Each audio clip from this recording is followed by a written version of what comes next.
Welcome back, my dears. Teacher, hope you all doing well. Please take your textbook, all of you.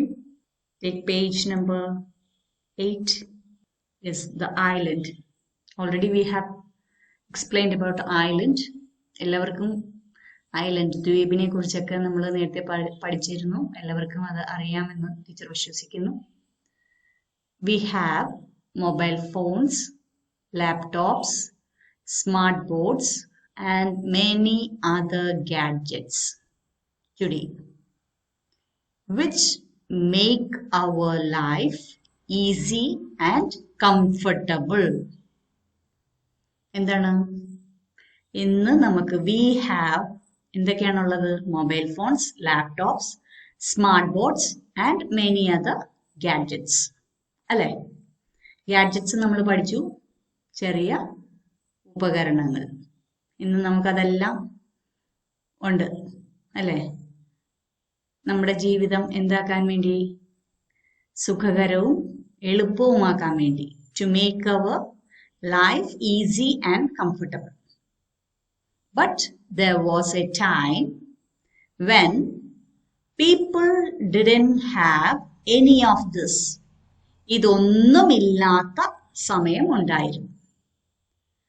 The African folk tale you are about to read. അപ്പോൾ നിങ്ങൾ ആഫ്രിക്കയിൽ നടന്ന ഒരു പഴങ്കഥയാണ് നിങ്ങൾ വായിക്കാൻ പോകുന്നത്.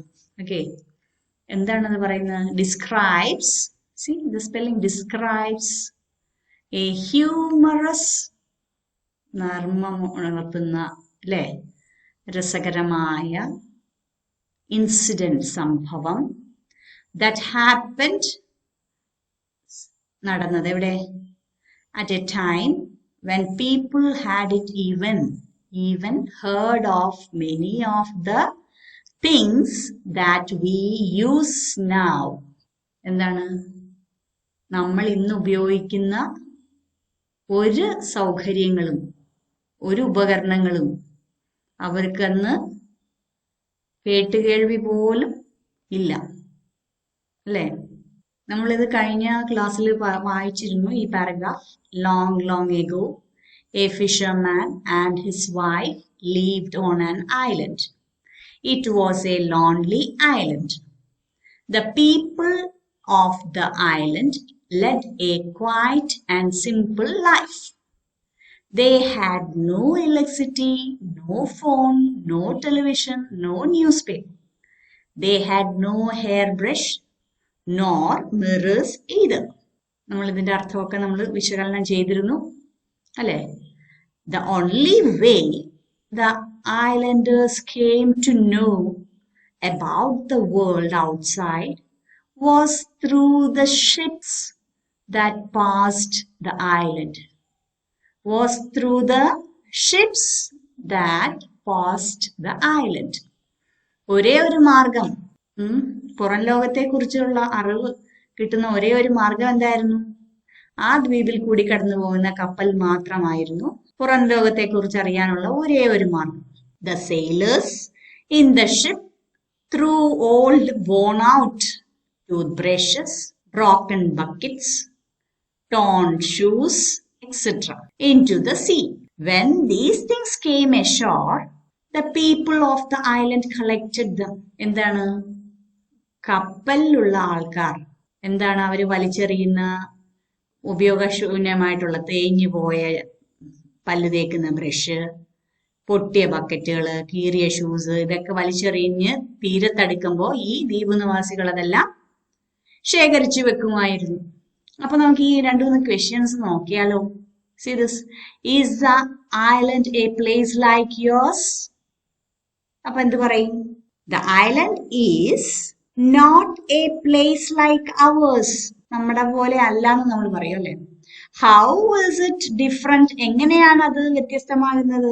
Because we have എന്താണ് നമുക്ക് എന്തൊക്കെയുണ്ട്? We have all modern convenience. അല്ലെ, എല്ലാ ആധുനിക സൗകര്യങ്ങളും നമ്മൾക്കുണ്ട്. എന്തൊക്കെയാണ്? വൈദ്യുതി ഉണ്ട്, like electricity, phone, TV, tooth brush, news paper, hair brush, എല്ലാ സൗകര്യങ്ങളും എക്സെട്ര നമുക്കെല്ലാം നമുക്കുണ്ട്. The islanders have no such things. ദ്വീപ് നിവാസികൾക്ക് അതൊന്നും ഉണ്ടായിരുന്നില്ല. സെക്കൻഡ് ക്വസ്റ്റ്യൻ നോക്കിക്കേ. How did the islanders know about the world outside? എങ്ങനെയാണ് ഈ ദ്വീപ് നിവാസികൾ പുറം ലോകത്തെ കുറിച്ച് അറിഞ്ഞിരുന്നത്? അപ്പൊ നമ്മൾ എങ്ങനെ ഉത്തരം പറയും? The islanders knew about the world outside through the ships that passed by the island. അല്ലേ? Okay. Then third one, why did the islanders collect the things came ashore? എന്തുകൊണ്ടാണ് അവര് തീരത്തടിയുന്ന സാധനങ്ങൾ ശേഖരിച്ചു വെക്കുന്നത്? ബിക്കോസ് എന്തുകൊണ്ടാ? The islanders collected the things that came ashore because they had no other way to get those things. ഇങ്ങനത്തെയുള്ള സാധനങ്ങൾ കിട്ടാൻ വേറെ ഒരു മാർഗവും അവർക്ക് ഇല്ലായിരുന്നു. അതുകൊണ്ടാണ് അവര് ഈ തീരത്തടിയുന്ന സാധനങ്ങളൊക്കെ ശേഖരിച്ചിരുന്നത്. നമുക്ക് അടുത്ത ഒരു പേജിലേക്ക് പോയാലോ? Take page number 9. അതിന്റെ ഹെഡിങ് വായിച്ച എന്തുവാണ്? Father comes alive. Father comes alive. Alive എന്ന് പറഞ്ഞാൽ എന്താണ്? ജീവനോടെ. അപ്പം ഫിഷർമാന്റെ ഫാദർ മരിച്ചിട്ടുണ്ടാവും അല്ലേ? അതുകൊണ്ടാണല്ലോ ഫാദർ കംസ് അലൈവ് എന്ന് പറഞ്ഞ ടൈറ്റിൽ കിട്ടേക്കുന്നത്. അപ്പൊ നമ്മൾ സ്വാഭാവികമായിട്ട് നമ്മൾ കുട്ടികൾ ആരെ പോലെ ഇരിക്കുക? അച്ഛനമ്മയെ പോലെയല്ലേ ഇരിക്കുന്നേ? അച്ഛനെ പോലെയോ അമ്മയെ പോലെയൊക്കെയാണ് ഇരിക്കുന്നത് അല്ലേ കുട്ടികള്? അല്ലേ? അതെ. അപ്പൊ നമുക്ക് വായിച്ചാലോ? One day the fisherman was walking along the seashore after the death of his father. It was for the first time he was going out. Oh, my father, how loving he was, he thought. How loving he was, he thought. Who thought? The fisherman. Never can I see him again.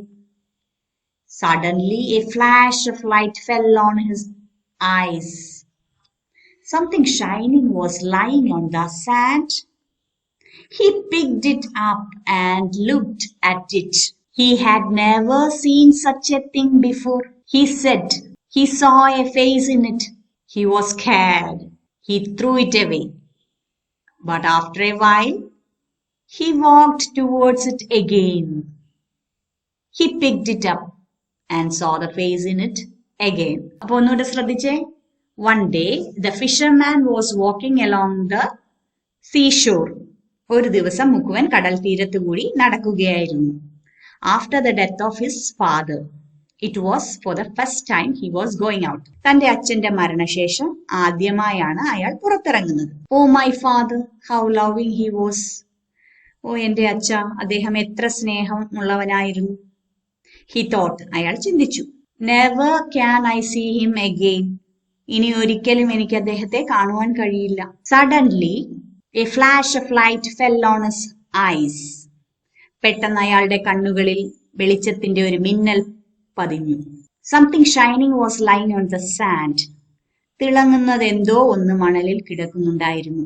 He picked it up and looked at it. അയാൾ അതെടുത്തു, അതിലേക്ക് നോക്കി. കാരണം എന്താ? അയാൾ അതിനു മുമ്പ് ഇങ്ങനെ ഒരു സാധനം കണ്ടിട്ടേ ഇല്ല. He had never seen such a thing before. അത്തരം ഒരു സാധനം ഈ മുക്കുവൻ കണ്ടിട്ടേ ഇല്ല, ഇതിനു മുമ്പ് കണ്ടിട്ടേ ഇല്ല. He saw a face in it. അയാളുടെ മുഖം അതിൽ കണ്ടു. അപ്പൊ എന്ത് സംഭവിച്ചു കാണും? He was scared. Scared. ശ്രദ്ധിച്ചേ. SCARED. Scared. നമ്മൾ സ്കാർ എങ്ങനെ പിരിക്കാം? SCA, red, RED, scared, SCARED, scared, പേടിച്ചു പോയി. കാരണം എന്താ? അതിനു മുമ്പ് അങ്ങനെ ഒരു സാധനം കണ്ടിട്ടുമില്ല, മുഖം കണ്ടിട്ടേ ഇല്ല. മുക്കുവൻ തന്റെ മുഖം ഇതുവരെ കണ്ടിട്ടില്ല. നമ്മളൊക്കെ ആണെങ്കിലോ എപ്പോഴും കണ്ണാടിച്ചൊന്ന് നോക്കുമല്ലേ, മുടിയൊക്കെ ചീകി ഒന്ന്, പിന്നെ അപ്പുറത്തോട്ടൊന്ന് പോകുമ്പോ ഇപ്പുറത്തോട്ടൊന്നോ അങ്ങനെ നോക്കിയിരിക്കും. പക്ഷെ ഈ മുക്കുവൻ ഒരിക്കൽ പോലും കണ്ണാടി കണ്ടിട്ടേ ഇല്ല. പക്ഷെ ആദ്യമായി കണ്ടപ്പോ എന്ത് സംഭവിച്ചു? പേടിച്ചു പോയി അല്ലെ? എന്താണ് ആദ്യത്തെ നമ്മുടെ ഫസ്റ്റ് പേജിൽ ഒരു പിക്ചർ ഡിസ്ക്രിപ്ഷൻ ഉണ്ടായിരുന്നല്ലോ, ഒരു കാർട്ടൂൺ. ആദ്യമായി തിയേറ്ററിൽ ഇരുന്ന് സിനിമ കണ്ട ആൾക്കുണ്ടായ അനുഭവം എന്താണ്? ആൾക്കാർക്കുണ്ടായ, വ്യൂവേഴ്സിനുണ്ടായ, ദേ ഫ്രൈറ്റൻഡ്, പേടിച്ചു അല്ലെ, പേടിച്ചു പോയി. പേടിച്ചവര് എഴുന്നേറ്റ് ഓടി, സീറ്റിൽ നിന്ന് എഴുന്നേറ്റ് ഓടി അല്ലെ. അതുപോലെയാണ് ഈ മുക്കുവൻ ആദ്യമായി കണ്ണാടി കണ്ടപ്പോ പേടിച്ചു പോയി. അയാൾ എന്ത് ചെയ്തു? ഹി ത്രൂ ഇറ്റ് എവേ, അയാള് ആ കണ്ണാടി വലിച്ചെറിഞ്ഞു. ബട്ട് ആഫ്റ്റർ എ വൈൽ, പിന്നീട് അയാൾ എന്ത് ചെയ്തു? അല്പം കഴിഞ്ഞ് അയാൾ വീണ്ടും അതിന്റെ അടുത്തേക്ക് നടന്നു. He walked, he threw it away, അയാൾ അത് വലിച്ചെറിഞ്ഞു. But after a while he walked towards it again, പക്ഷെ അല്പസമയം കഴിഞ്ഞ് വീണ്ടും അയാള് അങ്ങോട്ടേക്ക് നടന്നു. He picked it up and saw the face in it again, അയാൾ അതെടുത്തു, വീണ്ടും അയാളുടെ മുഖം കണ്ടു. He had never seen his own face before, അതിനു മുൻപ് അയാൾ സ്വന്തം മുഖം കണ്ടിട്ടുണ്ടായിരുന്നില്ല. He thought it was his father's face, അപ്പോൾ അയാൾക്ക് എന്ത് തോന്നി? തന്റെ അച്ഛന്റെ മുഖമാണെന്ന് കരുതി. ഹി വാസ് വെരി ഹാപ്പി, അപ്പോൾ ഭയങ്കര സന്തോഷം തോന്നി. എന്തായിരുന്നു? He thanked God for sending his father's picture, അച്ഛന്റെ മുഖം അയച്ചു തന്നതിന് ദൈവത്തോട് നന്ദി പറഞ്ഞു. He smiled at the picture, ആ ചിത്രം നോക്കി പുഞ്ചിരിച്ചു. What a surprise, it's smiled back, എന്തൊരു അത്ഭുതം, അത് തിരിച്ചു പുഞ്ചിരിച്ചു.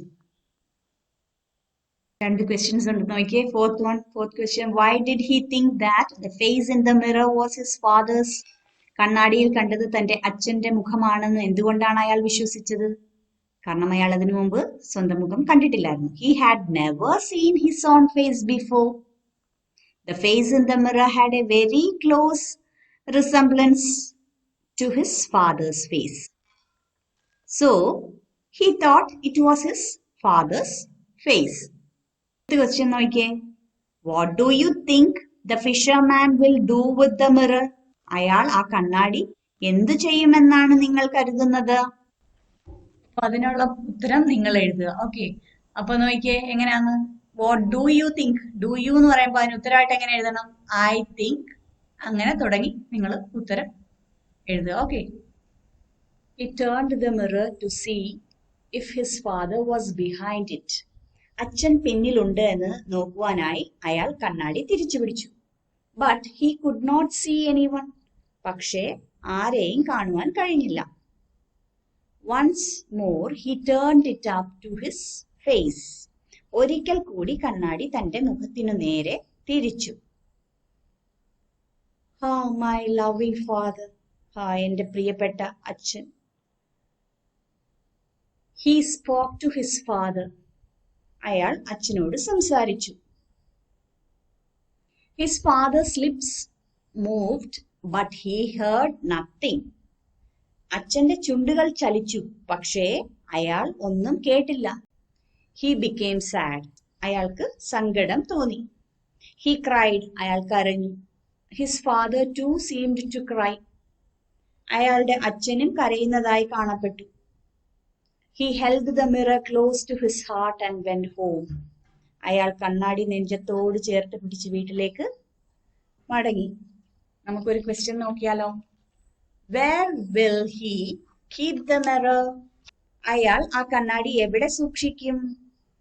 Will he hang it on the wall? ഭിത്തിയിൽ തൂക്കിയിടുമോ? Will he keep it among his clothes? വസ്ത്രങ്ങൾക്കിടയിൽ ഒളിപ്പിക്കുമോ? അതോ or will he hide it somewhere? അതോ വേറെ എവിടെയെങ്കിലും ഒളിപ്പിക്കുമോ? It's your duty to answer it. Okay. So എല്ലാവരും വായിക്കുക. ടെക്സ്റ്റ് 2 പ്രാവശ്യം വായിച്ച് അച്ഛനെ അമ്മയെ വായിച്ച് കേൾപ്പിച്ച് സൈൻ മേടിക്കുക. ക്വസ്റ്റ്യൻ ആൻസേഴ്സ് എല്ലാം വളരെ നീറ്റായിട്ട് നോട്ട്ബുക്കിൽ എഴുതി വെക്കുക. അതാത് ദിവസത്തെ ഡേറ്റ് ഇടുക നോട്ട്ബുക്കിൽ ക്വസ്റ്റ്യൻ ആൻസേഴ്സ് എഴുതുമ്പോൾ. Then see you in the next class. Thank you.